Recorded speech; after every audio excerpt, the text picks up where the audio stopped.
Greetings, Dapplings, and welcome to As Far As the Eye, a new first taste for the channel. Now, continuing with the kind of first taste ecological theme that's been going on, quite unintentional, I must confess, but I'm quite happy for it all the same. We are going to be checking out this this turn-based roguelike with resource management and RPG elements on top. It is developed by Unexpected and published by Goblinz Studios and was released only recently on the 10th of September. And for those who are familiar with games like Faster Than Light or Crying Suns, it does have a bit of a similar kind of, you are trying to keep ahead of a calamitous event that is following you through like map nodes. But where this deviates from those games is rather than showing up to a location and maybe having a couple of choices which might have a varied outcome, or maybe being in some sort of combat scenario, each point along the map that you're traveling in As Far As the Eye is itself a strategic game. You've got to X many turns and you've got to make some hard choices. The game is very richly procedurally generated, and I say richly procedurally generated because sometimes when you're dabbling in procedural generation, it can actually lead to quite empty or hollow generation of events and content. That's just the way that randomness goes. But this seems to be very weighted into making a very interesting and engaging game. Now, there is a campaign which does a wonderful job of introducing you to the world and the lore, and is effectively an extended tutorial, or this new game where I imagine most players will find they spend most of their time. Now, you can play as one of 4 different tribes: the West, the South, the East, and the North tribe, and each one has their various pros and cons, but by and large I would say the West tribe is more or less your starter tribe. You'll notice the little bows on this chord kind of gives you an indication of how hard this is going to be, and you've got 2 types of ways of playing. You can either have a short trip to the eye, the kind of the center of the world where our pupils need to get to every cycle to avoid the flooding waters which are chasing them. It's again, it's got quite more of an ecological theme. It's actually, I really do stress that if you do pick up this game, do take time to check out the campaign because it does a wonderful job of painting the lore. But you can also play on a much longer game. Now, even the short game is probably gonna run to a few hours of game time, so bear that in mind. We're probably not going to see everything in this first taste episode, but if you are interested in seeing more and indeed getting it for yourself, first and foremost, you can find links down in the video description below, as always, on where you can pick up the game for yourself. But if you do enjoy what you see, then do consider leaving me a like or a comment down below to let me know that you'd like to see more, or perhaps that you would just like to see more of these kinds of games. But the West tribe, originating from the regions in the west of the Eye, guiding one of these tribes is a calm adventure. The Westians are compassionate, ascetic, and gentle. They bend to the will of the Sai and are happy to adopt all forms, working in all trades. Their region is diverse and their path to the Eye, although strewn with pitfalls, is the most lenient of all. They start from a large and balanced area, which allows them to stock up on food before continuing their journey. An ancient land of sedentary populations, the West is dotted with extraordinary places to explore, ruins and sacred sites. And this introduces us.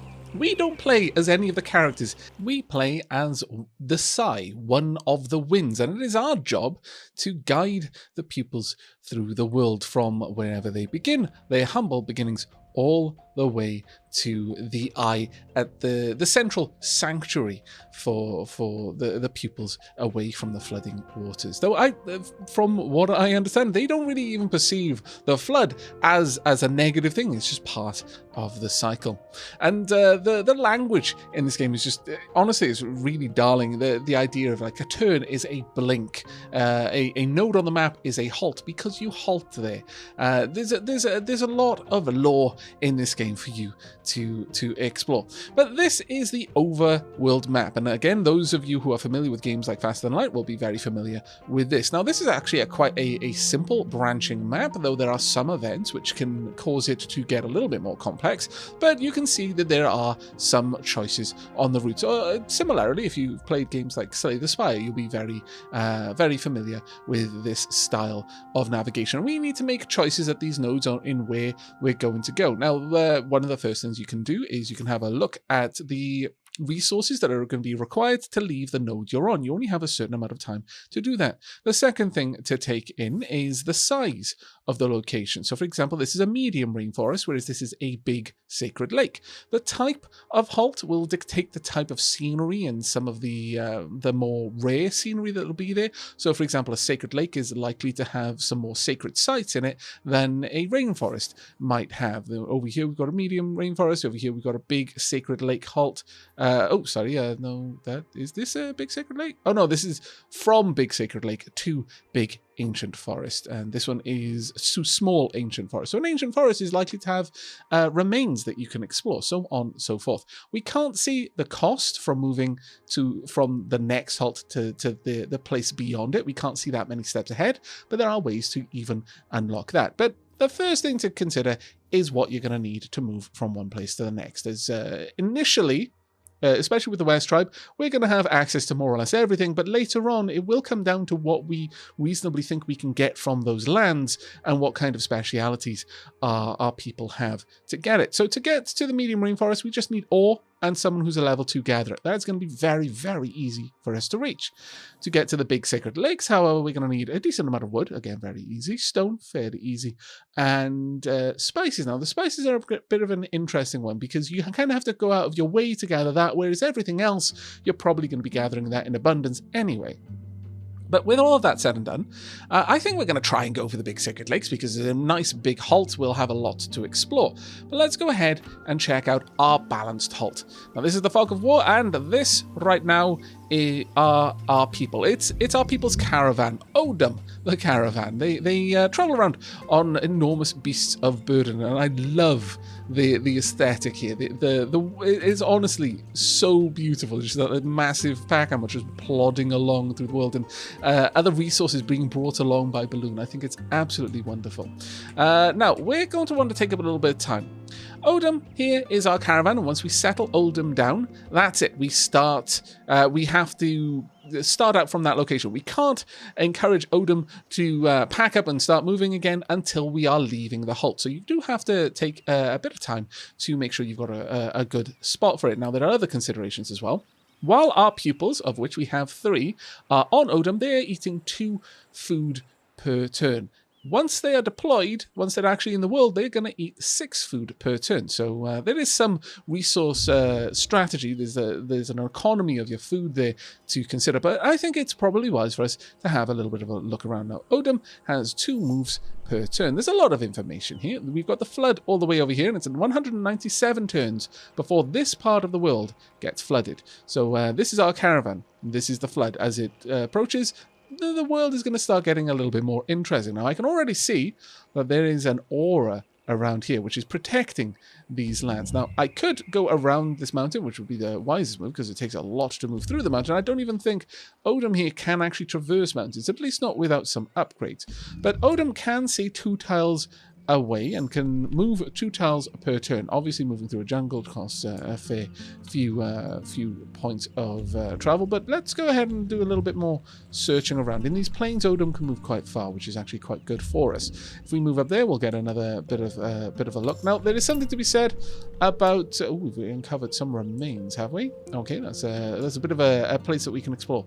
Now, there's something to be said about not spending too long looking around for the perfect place when you've found one that is good enough. And I think we're probably approaching that. We have found a rhinophilo as well, which is a very important one. I think we'll just traipse in this direction just briefly, just to see what we can see. Okay, we're not easily going to be able to move in that direction, so I think we'll actually settle down here. This should be okay. There's a decent amount of resources nearby, and there's also the potential for a farm eventually. Now it's going to take me 1 more turn, so we've spent 7 turns moving Odom around, and it is finally time for us to settle Odom down. And that is us whispering to our pupils of what they should do.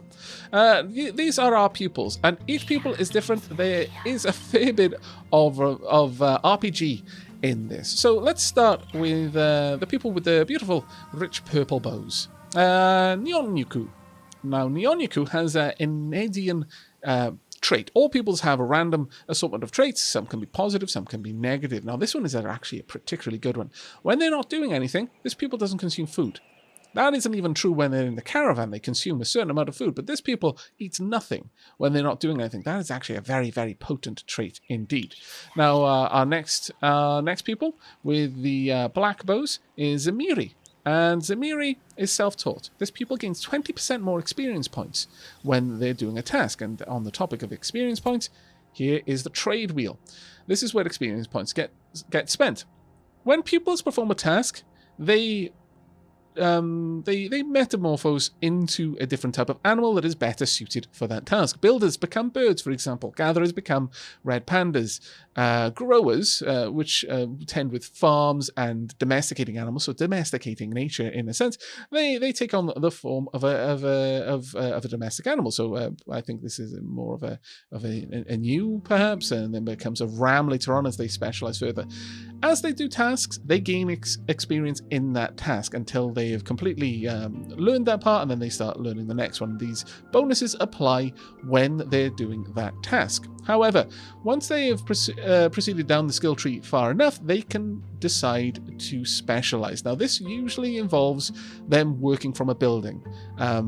So they need a specific building to work at in order to gain any further experience down that specialized tree, and eventually, at the very end, they can pick up a permanent quality, which was always going to be true regardless of what job they're doing. So there are actually some very, very potent benefits. For example, here, if you become a level 3 fruit gatherer, which is the specialized form of gatherer, you will permanently consume less food per turn. That is actually a huge thing, because managing your food resources is actually a big part of the game. But we've got all sorts of things. We've got druids, gatherers, cooks, we've got trappers, we've got growers, stone gatherers, and builders all together.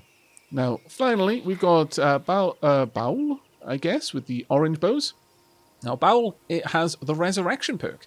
When this pupil dies, and for these people, they consider it returning to the side, another pupil will come straight away without the requirements for trading or for another like random event that might happen, which you'll sometimes find new members of your tribe. And the tribe is called a circle. They set off from the eye at the beginning of a cycle in a circle that is, they're just kind of paired with people, and then they go off and they start their own tribe and start to learn new things, and they return to the eye at the end of the cycle as the waters come back. And I think there's a lovely lore to all of this. But with that said, we can rename these pupils, and so we will. And here we are. Welcome, Salazar, Travis, and Calagal. Thank you ever so much for your support on Patreon. Right, with our pupils set, none of them have any particular traits that make them poor at any specific jobs, and Travis here in particular is kind of good at all jobs and is going to get very good very quickly. We need to decide what we want them to do. Now, to get to our next location, we're going to need wood, we're going to need stone, and we're going to need spices. Now, spices and stone, we're going to need specific buildings in order to gather. But the wood, we can just gather straight away and return it to the caravan. So let's go ahead. Travis, I would like you to be a gatherer.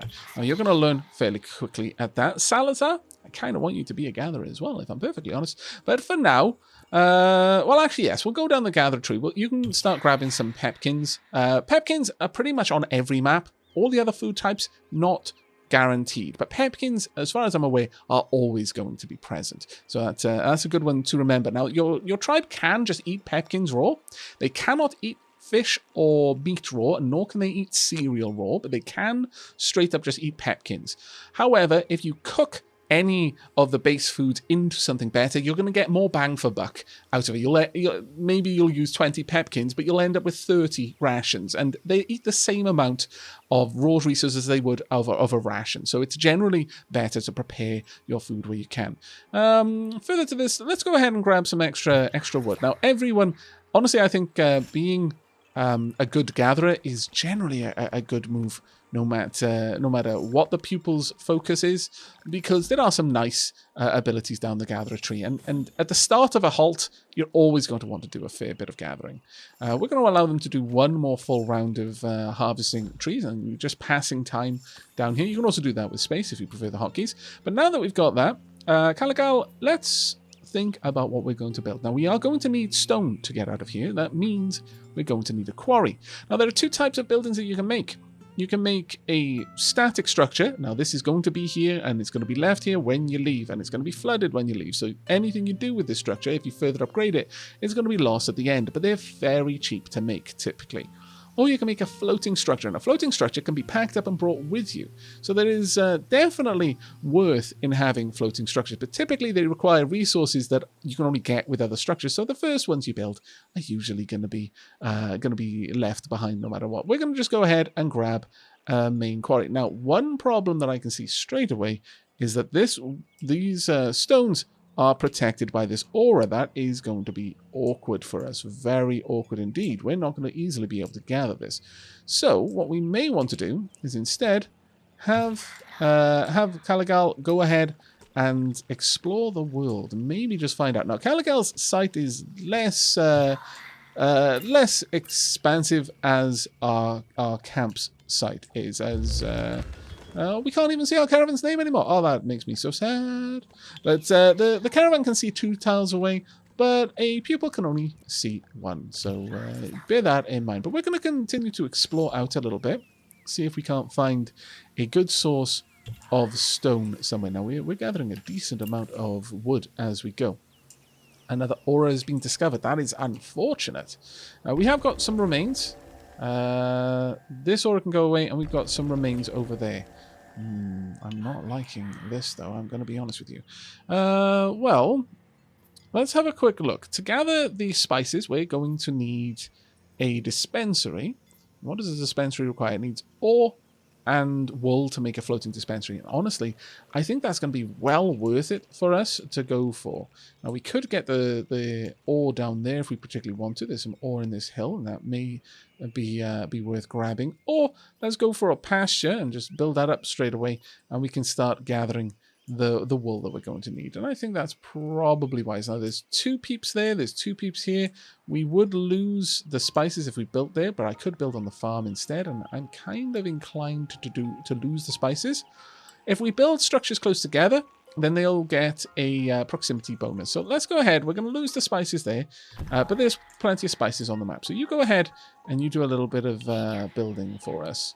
Let's continue to explore as we can.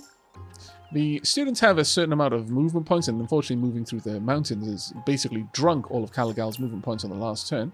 And we found a sacred site. Very nice indeed. Now, sacred sites are a little bit different from a remains. Remains are the structures that were around in the last cycle, or maybe many cycles prior, and have fallen into disrepair. But sacred sites are something entirely different. It's a place where we can pray to the gods for help, or perhaps even take the offerings that other tribes have left. If we're in a particularly dire situation and we really need it, otherwise we're going to die, then that's always an option. But generally, you can pray for some help, or you can offer even more resources that you have in exchange for a massive boon. Now, while you're here, let's have a quick look at your skill tree. I mean, you're getting on with the harvesting, but how about we have you gather up some wool for now? I think that would actually be very, very worthwhile. Let's continue the search, though. You know what? Sure, let's go ahead and have a look at this sacred site. We are not obliged to take any of the options there. We can just have a quick look. Energy emitted by this place gives Caligal chills when approaching the altar where resources offered to the spirits lie. Now, we can pray, and they'll give us a little bit of stone. We can plunder it for raw ore and for fish, or we can give them 200 spices for an unknown effect. Now, these can be quite powerful. I don't think they'll ever be negative, but if you plunder the site, yeah, you're probably going to be in for some interesting times in the very near future. Sure, we're going to continue exploring for now and just see what we can see. We've almost covered the whole map at this point, and whilst we're up here, let's go ahead and we'll wander over there and then straight down and explore this remain. Now, they can have positive or negative effects. If you have a druid, you can have that druid go ahead and explore the remains. But to get a druid is a little bit of work. You start off as a herbalist. To be a druid, you have to have a specialization. You have to have gone all the way down this tree. now there is a reasonable chance that we might be able to do that. So it would be something we could look into, perhaps before we leave, then explore these locations. I kind of like that idea. So instead of trying to rush the remains, we're going to leave them there for the time being. And instead, Calical, could you please go and chat with this, well, actually, that is actually part of the grower profession. So what we could do is, since you've already changed into the grower focus, I can have you. Oh, let me. Unfortunately, I've already got Caligal trying to grab it, so it's saying no, you can't do it with two people. Let's have you go and tame the Rhinoff below. That way, we can use it in a little while to possibly have some extra pupils with us, or maybe build any number of new buildings. There are lots of things you can do if we go into the building tree. You've got the kind of more minerally resource items. You've got food focused items, also the dispensary for the druid, and then you've got the annex buildings, a camp for more beds for our pupils to have, the workshop, which gives us more upgrades for buildings. We've got the market where we can trade resources if we're particularly flush with a certain resource but we need another one. We can use the market to get that. And then the council, which allows us to use knowledge points, which are these, to get further upgrades. Now the council is a very, very important one, but probably the camp is one of the most important early on, because more hands means more work done. It does also mean more food, but it is a good one to go for fairly early on. So what are we going to have you doing then, Caligal? We could have you going back to getting a little bit of wood. That would probably be quite a worthwhile one. Now you have to make your way all the way down to the camp in order to gather any, to change into another form so that you can do some more gathering. So that'll take a little bit of time. We're going to pass some turns while we're waiting now. We'll hopefully see our pack animal gather. Now, that is so much smaller than it was before, but everything is put into a balloon. And this actually is a point worth focusing on. Whilst carrying resources, your pupil has to bring it back to somewhere they can deposit it. Now, that might be very different buildings, but generally the caravan is one of the main ones you're going to be bringing stuff back to. If you tell them to do any other job on the way, they'll stop immediately and drop those resources, and they will be lost. In this case, there was only one pack animal on the map, so losing that would have been quite a loss for us. So it's very, very worth remembering. Don't just cancel what they're doing because you've got something else that you want them to do. If you can let them get there first, it is worth doing. And we've got a friendly caravan on the map. Fantastic. Chechu, the friendly caravan, is wandering through. Now, a plane has been... we've lost all the wood there, which is a bit of a shame, but we're going to return these resources, and then we're going to go and say hello. Let's find out what this friendly caravan has to say. Right, this caravan seeks a trade. They would be willing to trade 40 ore for 175 wool, or Jimka wants to join your tribe if you help his tribe reach the eye by giving them 150 spices and 80 pepkins. Maybe you could use the skills of a stone gatherer 3 and a trapper 3. I absolutely could, but alas, I don't have those resources. Or Caligal notices that an experienced druid accompanies the caravan. In return for 30 wood, the druid offers to analyze all visible remains and sacred sites. That would be worth it over the extra pupil anyway. Yes, please do. That was a good trade. So now we are going to know what all of the remains are. We can have a quick look because it's been analyzed. This transforms a negative trait into a positive trait. Okay, well, we don't have any of those. So, but that's quite cool. That labyrinth would be a very, very good place to go to. We've also got a remains down here. Let's have a look at this one. Transforms into a permanent farm. All right, so that would actually just straight up turn this into a building, which would be quite nice, honestly. It means we don't have to worry about gathering those materials. So, sure, why don't we have you go down there and pop in there and quickly explore? I think that would be perfect for us right now. Now, we've got a fair bit of wool. We've got 84, 142 wood. What did we need to be able to build the dispensary? We want a floating dispensary. We're going to need some ore. Okay, so what do we need to make the mine? Just need 100 wood. Unfortunately, we're not going to be able to get the stone right now. as you can see, these kind of need alternate resources. So you're going to have to build a permanent one of them, no matter what. In fact, 2 things, unless you already have the resources available. And as you can see, you can trade for them sometimes. But we're going to build a mine then. There aren't many good places for us to pop this down. It'll have to be down here, I imagine. Or I could, I suppose, pop it in there, and then we get the adjacency bonus. But the fact that this stone is protected by an aura is going to be a big issue for us, honestly. Quite a problem. There is a little bit of stone over there that we could go and gather, so it'll be something that we'll look at doing more than likely, but we'll just pass a little bit of time there. There we go. You're returning the resources, and as soon as you've done that, we're going to go ahead and build the mine. There we go. Transformed into a permanent farm, which is unfortunately protected by the aura, so we can't actually do anything over here. But that is actually a nice farm to have. If it was a floating farm, it would have been even better. Now, who is the current builder? I would like to focus on that. That isn't a job that is going to get used too much, so I would prefer if the same person does it every time. Let's go ahead and pop that down. Now, as for you, we have enough wool for the time being, I would say. Let's go ahead and get you working on wood again. Now, we've got a decent amount of trees around here, so we shouldn't hurt too much for this one, but we definitely do need to start gathering up that stone in a reasonably near future, I would say. There we go. We have now got the mine ready, and we're going to go ahead and immediately have you start to gather ore. However, you have just gained enough skill to, whenever you're going to build something, you'll gain an extra +2 movement whilst doing that. You're also actually really close to maxing that out, so you'll be pretty good at gathering food as well. I quite like that one, but that being said, I may be spreading your skills a bit too far. That is fair. It's just you learn so quickly that it might not be a bad move, honestly. So you go ahead and you start gathering stone. Now, one of the things you can do in most buildings, you can upgrade them. Now, if I have 200 research points, I can upgrade this to get 20% of the ore it gathers as stone as well. But that's better used on a building you're going to be taking with you, a floating building.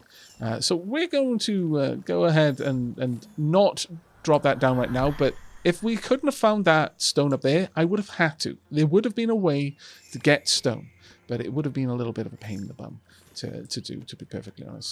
So let's be thankful that we're not going to have to do that one. There we are, starting to gather up that wood. Let's try and get all of the wood that we need as quickly as we can, though. There we go. And this next drop-off, there we are, perfect. I'll pass another couple of turns there. Oh, did you just get a... Oh, well done. You are now a level 2 gatherer. So at this point, we are now actually generating research points per harvest. And quite a lot of the trades have that. It's one of the main ways you're going to get research points. We have depleted the wood that was there. That is actually really unfortunate. We're going through that wood rather fast. I'm not a big fan of this one. Not even slightly. All right, let's have a quick look. What would it require for us to build the dispensary now? We can go ahead and set down the dispensary, and we can then immediately begin gathering up the spices that we're going to need.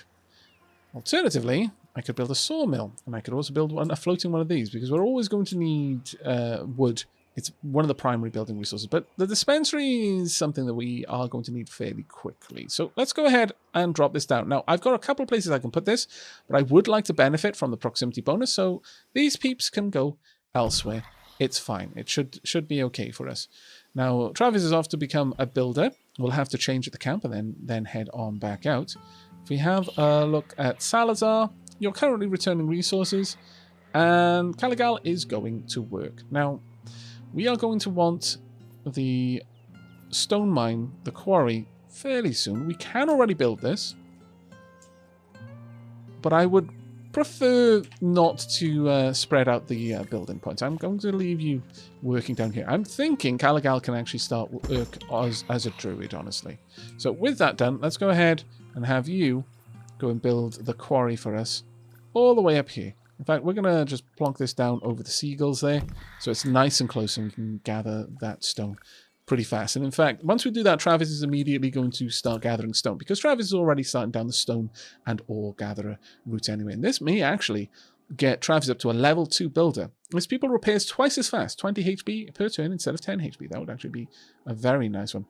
Salazar, you're making good progress towards the Gatherer level 3, which means that Salazar will eat 1 less food per turn.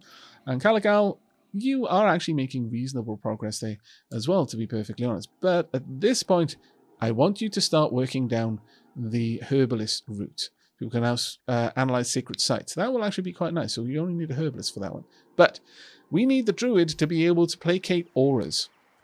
So let's get Caligal. You now need to go over here and harvest. This is also where you build healing pots. There are some events which can cause your students to lose health, and healing pots is pretty much the only way to get that back. They can also become sick. There's a number of things which having a good supply of healing pots is particularly useful for.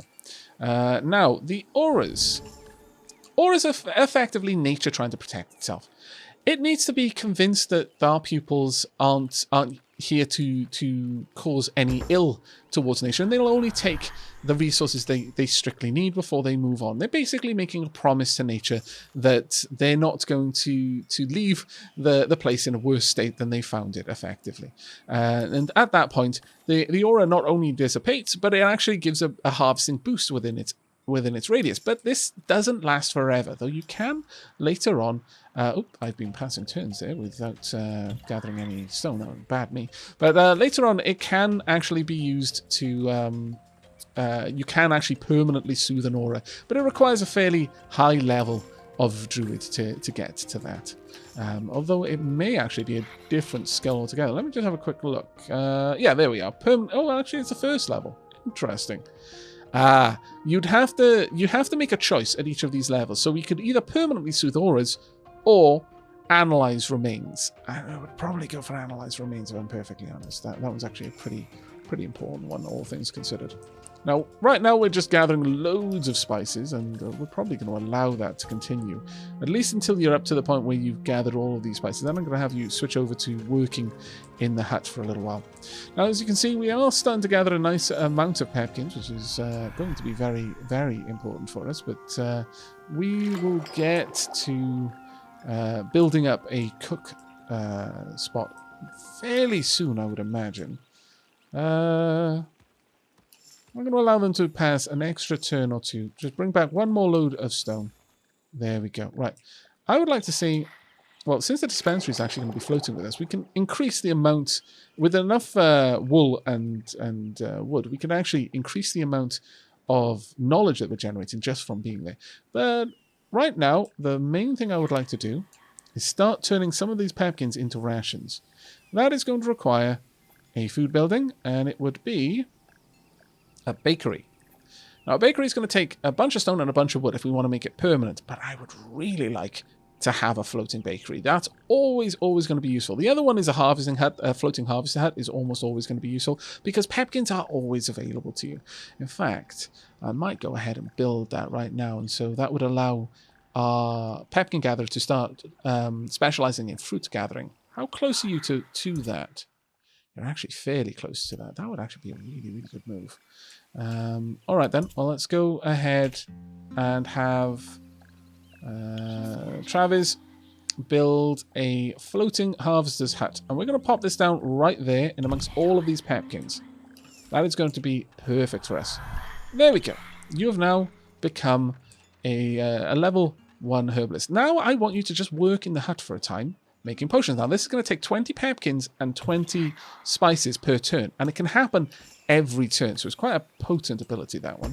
There we go. Right, you've only just reached there, but I now want you to gather pepkins from over here, if you would be so kind. And with that built, I think we're going to want a few more stones, so let's get back to work there. We are very low on wood, and we actually do need quite a lot for that. Another friendly caravan has arrived. Fantastic. Where did it arrive from? Oh, it's all the way down there. You know what, I can... You're waiting for resources. You need wood, unfortunately, to make potions. Now, one of the things to be aware of, they don't let you know when they can't continue work for some reason. So you do have to be paying attention. But let's go ahead and say hello to this friendly caravan, see what they're about. Caravan seeks a trade. They would trade 2 healing pots for 175 stone. I mean, that would have been nice. Omi wants to join your tribe. If you help his tribe reach the eye by giving 100 fish, maybe you could use the skills of a herbalist level 2. Actually, we don't need that. The caravan is equipped with weather forecast system. In exchange for 30 rations, they will forecast the next unknown vagary. This we will take because of vagaries. So we now know that in 20 terms, there's going to be damaged path vagary. The scout of a caravan, a little further along than you, comes to warn your tribe. The roads ahead have been damaged by an earthquake. It will take more resources than expected to travel. That's unfortunate. That's very unfortunate. But we've got 20 turns before that happens. If we manage to get everything we wanted, we could leave before then and it wouldn't affect us. But these are vagaries. Basically, you could think of it as outstaying your welcome. We've depleted more resources than we strictly needed, or we've been dilly-dallying and maybe gathering loads of different things instead of just focusing on what we needed in order to move on. And so you start getting more and more vagaries. And these are generally negative events, but some of them can be easily bypassed. For example, a vagary that says all growers will become sick. Well, just make sure that no one is doing the job of growing on that turn, and it doesn't affect anyone. But some of them are very big. There's at least one major vagary closer to the wave, and this is very much your klaxon of you need to leave. That is a very big negative effect and is ongoing until the waters hit. So you really want to be gone probably before that happens. There is some strategy in allowing some vagaries to actually take effect, but generally speaking, you want to move on before it gets too nasty. Right, we're going to get you a little bit of skill as a grower. Oh, actually, no. Let's go ahead and have you gather wood because that'll further your specialization towards gathering. There we go. We need to get a good amount of stone because this is going to increase. It may increase as... I don't think I've ever seen it increase as much as 50%, but might not be a bad idea to grab about 50% more resources than you're going to require. I'm going to allow you to bring those back. Right, that's all that we're going to need over there. What I would now love for you to do is to come back down here and start gathering some more ore, if you could. Now, this is a floating building over here. For 140 wool and 60 wood, we can reduce the time it takes to harvest pepkins by 1 while using this harvesting hut. And that is actually a big bonus there. So much so that I'm actually immediately going to have you go down and start gathering the wool for that one. That is going to be huge. Absolutely huge for us. While that's happening, though, we need to continue to gather more and more wood as we go. A sawmill is another good building to have a floating version of. It can be very, very helpful. But some of them, you get to a point where it doesn't cost that much to build a permanent version of it. For me, whether you build a floating version or not is A, how often you're going to use that building, and B, how likely you are to want to upgrade it. Because if you upgrade a permanent building, well, those upgrades are lost when you move on. So it's quite useful to think in those sort of terms. What am I going to be keeping with me? What do I really want to invest in? But there we go. We've managed to get to the point where we could start gathering some more spices at this point. We could indeed leave not long after. Unfortunately, it's unlikely that we're going to be able to get away in time before the vagary hits, but that's fine for now. I think we should be okay. Damage path. There we are, 232. So we're just within the amount that we need. I think, though, does this not take stone? No, it doesn't. Oh, well, that's actually quite good then. We should be okay with that. There we go. Let's continue to gather. Now, you want a lot of food for the trip ahead, generally speaking. It's going to be a big deal when you get to a new area. You're going to quite often be fairly low on food. A lot of the trips require food, so you lose that straight away when you're just making the trip. For example, when we decide to leave this halt, we're instantly going to lose 300 spices, 232 stone, and 135 wood. So we might want to stock up on some of these resources before you decide to leave. But at this point, we are going to upgrade this. Boom, there we go. That'll be very, very nice indeed. Now, you're on your way to getting that research there. That would be quite nice, I'm not going to lie. But let's have a quick gander once again at what it's going to require to make a bakery. Now, a bakery can just straight up turn pepkin into pepkin cake, which is a very, very nice one. And we're going to need 100 ore to make that, and a fair bit more wood besides. But I think that's probably going to be worth us going for. So you switch job. Travis is doing all of the work right now. Well done, Travis. I do approve. Let's also have a quick look at Salazar. Salazar is now specializing in fruit gathering. That is fantastic. Salazar is already using less food. Now, I could have Salazar produce more knowledge per cycle, which is a very useful resource, to be fair, but I could just make Salazar really good at gathering pepkins. That would also be really, really nice. In fact, if you go down this path completely, you can get to the point that a fruit gatherer, when they're gathering fruit, consumes no food. That's actually a pretty big one, to be fair. Can transform 100 pepkins into 100 rations in a bakery or a cookhouse. That is a reasonable change. This bonus is influenced by cook, baker, and chef bonuses. So that one's actually a nice recipe. But I'm not sure that we're going to be going for that one. A new vagary will happen to wildfire. A forest caught fire. The resource of this forest will be partially consumed by the flames. Be careful. Crossing the forest inflicts burns. Now, I believe that can actually can move around. And bog mosquitoes. Clouds of mosquitoes appear in the bogs in the area. They carry a disease. Any pupil that crosses a bog in the next 10 turns will fall ill. All right. Well, we've got 4 turns until a wildfire happens, so we are definitely starting to outlive our welcome here. And there we go. Very nicely done. You now have a good wealth of ore available to you. Let's go ahead and consider plomping down this bakery then. I think it's going to be a pretty good one to have with us. Now, we're going to have 3 floating buildings. This is actually kind of a risky move to have that many, but we'll have 2 buildings dedicated to having food, and that's, in my opinion, never a bad move. Let's go ahead and pop this down here. Yeah, we'll continue to build up the bonus there. And in fact, the proximity bonus for our dispensary will get quite nice with having that building in place. There we go. Right, a forest has caught fire. Go to. That forest is quite far away. We do not need to worry about it. Also, we're not crossing any of the bogs. There we go. Now, at this point, you get notifications when they level up because you have a choice to make. And as I said, I think going straight for the pepkins is a perfect choice for Salazar. Salazar is a really good gatherer at this point, and will gather plenty of food for the trips ahead. At this stage, I think, well, let's have a quick look at you. You're almost up to the point where you're going to start generating an enormous amount of research just by being a druid. But continue to gather the spices. That being said, I believe that potions take up less room. So it may be worth us swapping over to that one in a moment. Right, so the bogs all have mosquitoes. We need to be careful not to cross those for the time being.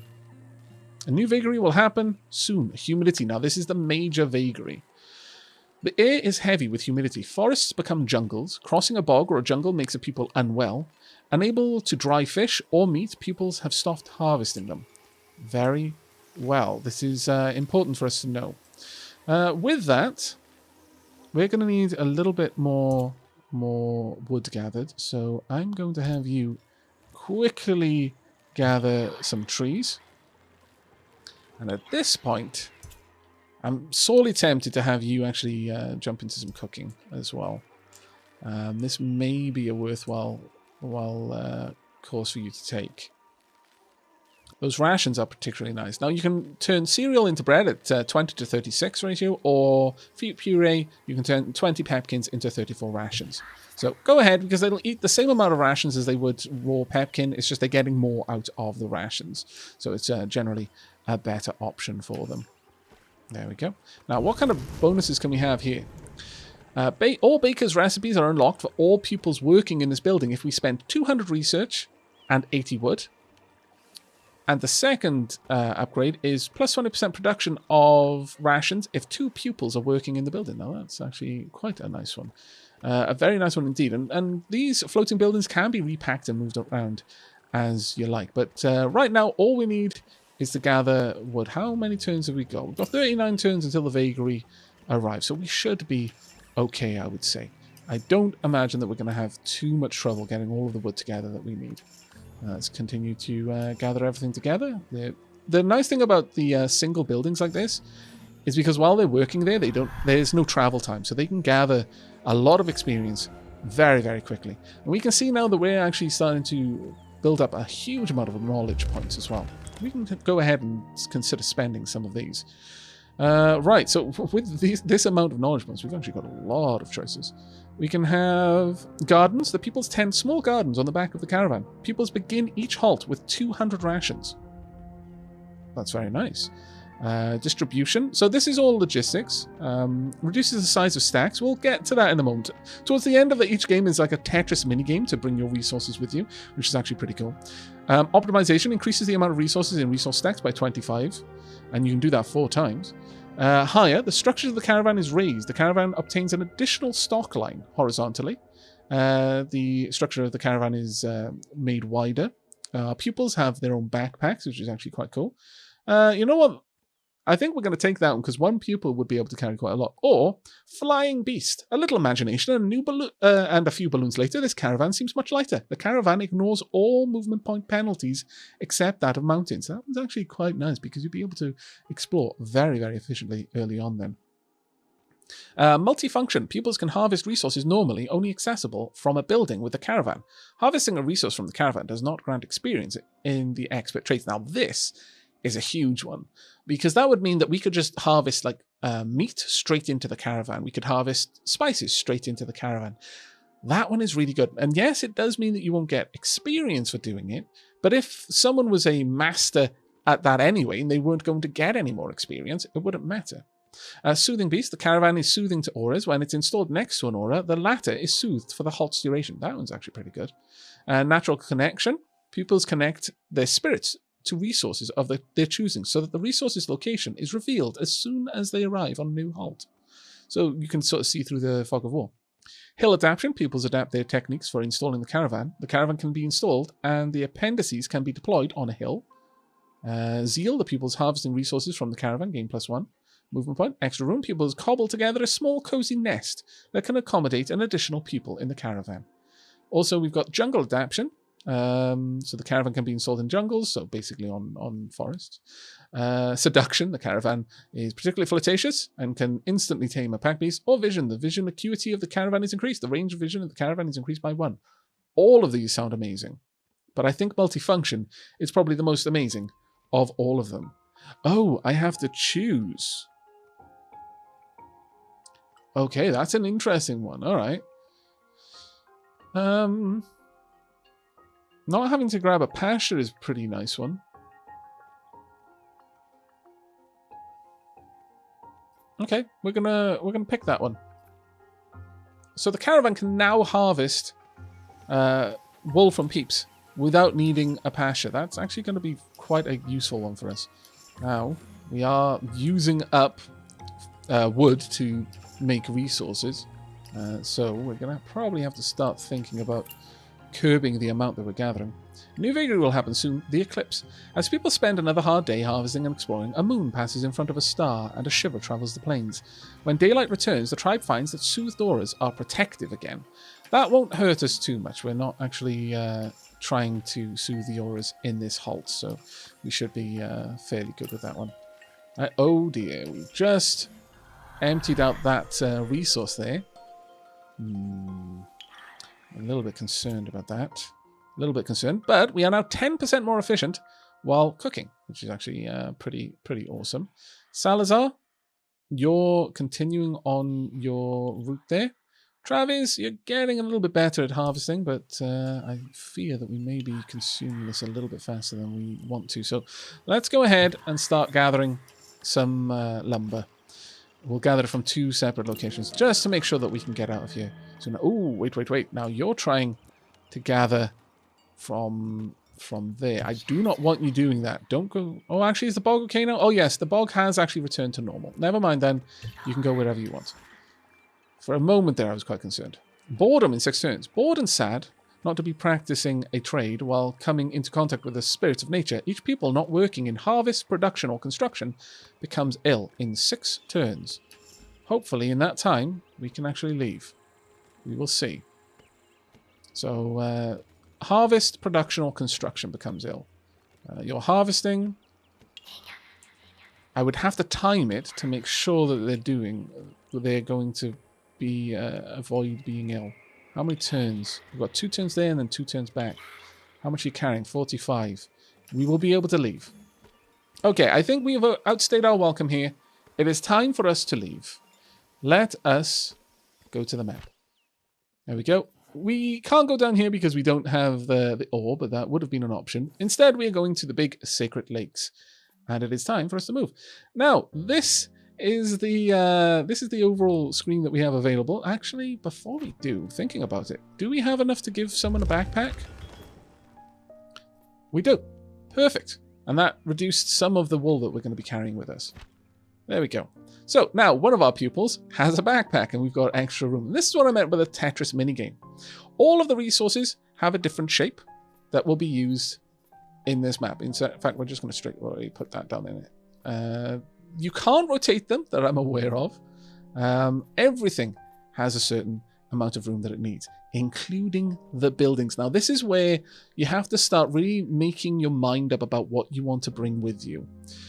Because you can make all of your buildings into floating buildings, but you're going to very quickly reach a point where you can't fit that many floating buildings onto your map, onto your mount and bring them with you. Harvesting hut is that shape. We've got that's a bit of an annoying one, but that would actually fit in there quite nicely. We've got the dispensary, and finally, ooh, you're a scallywag, aren't you? We could fit her in there. Now, will that give me enough room for all of the rest of the resources I want to bring? Rations are better overall, so we should make a point. And we've almost got 3 full amount of rations, so that's actually quite nice for us. Do I care? Well, I can't really bring the wool anyway, and 8 stones is not worth sacrificing some of these materials for. To be honest, 30 spices is not particularly that valuable to me either. The food is significantly more worthwhile. 11 ore? Probably not. Let's shunt this over. Is that going to give us enough room to really make a difference, though? Also, probably not, unfortunately. Let's shift these over. Actually, no. We did make a tiny bit more room. There we go. We've managed to bring almost all of the precious resources with us. We've even got enough spices to do something. I mean, we may as well use this little spot down here. We could either bring wool or we can bring spices. I guess spices are actually the easier one to bring along. Because the wool we can just grab it in the caravan. That being said, we've got a floating dispensary, so we can just grab the spices too. So yeah, we'll actually bring the wool. Is there a better way that we can do that? I mean, we've got 3 spots, so if there was a way that we could...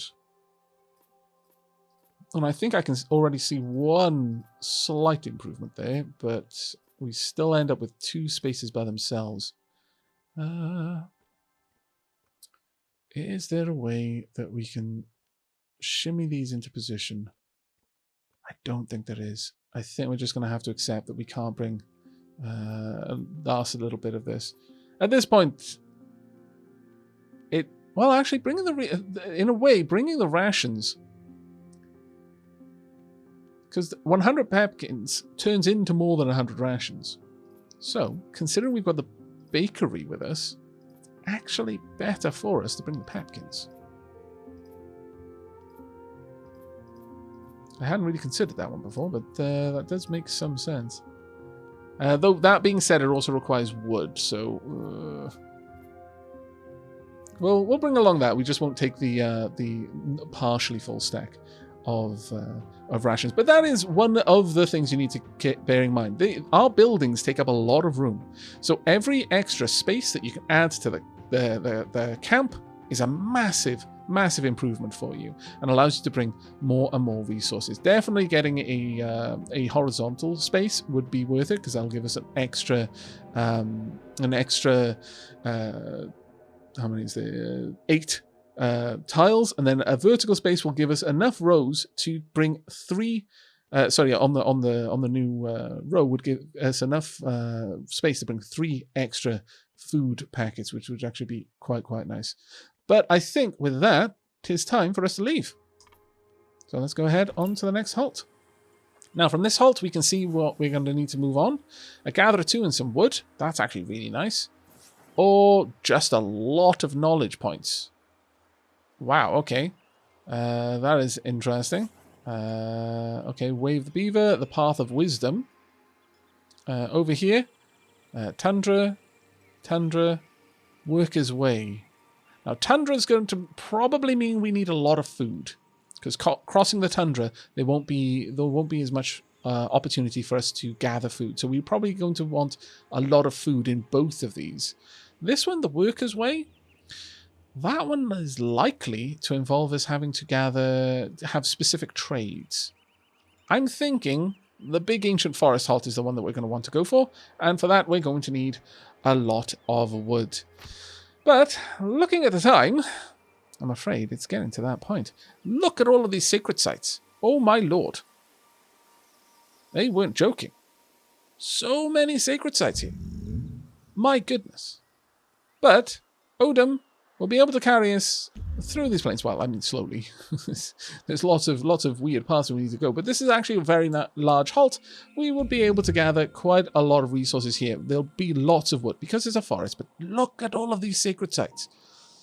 We really need our druid to be able to investigate these and see what's going on in these. But we're going to have a lot of trade opportunities here. But unfortunately, as I said, we are running out of time. There is a lot to do in this game, and we have only just scratched the surface. Each halt will be like that one, only they will start to get harder and harder as you go through, because you'll be further specializing, and the requirements will become more intense as you move forward. For example, 750 wood here. Considering how much we use wood up, that's quite a big one. But you're always going to have to take care of food and balance it against your population, and further refine your population and get them to the point where they can do new and wonderful things. Where, you know, everyone is currently carrying a backpack.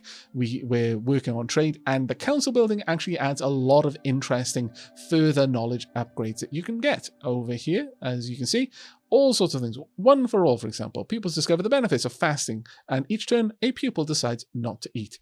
It's everything can be refined, and each run has an awful lot of variance due to the ways that you might be forced in some cases to prioritize one job over another because you need a certain resource, or a negative event kind of guides your hand in a certain way. As I said, the procedural generation is incredibly rich in this game, and I really, really enjoy it. I hope you enjoyed this video as much, but that is going to be it from me. Do consider checking out the game in the links down in the video description below. And as I mentioned earlier, if you did enjoy this video and would like to see more of this game, or just more of games like this, do consider letting me know down in the comments or with a like. But that is it from me, so until next time, and as always, from Brutus Salazar, Travis and Caligal, and of course, Odom the Caravan. Do take care, everyone.